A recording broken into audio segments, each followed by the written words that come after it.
Tuo kissa on peto, se monta kertaa kiusaa kyllä. Se puree sen verran. Eikö se nyt toinen pääsekin? Yritäpä ottaa sitä. Tappas pois sitä.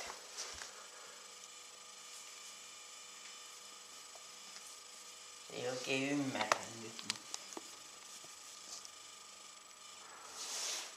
Eikö se syö? Minusta se jäi eläväksikin, kun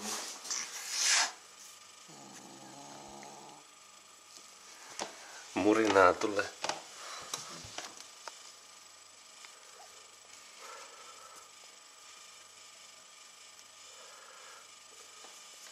Joitsin pitäisi alkaa. Saakos minä ottaa tän?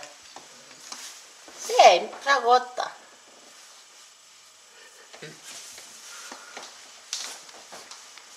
Se ei erota sit siitä leikkiä. No, otetaanko syömään?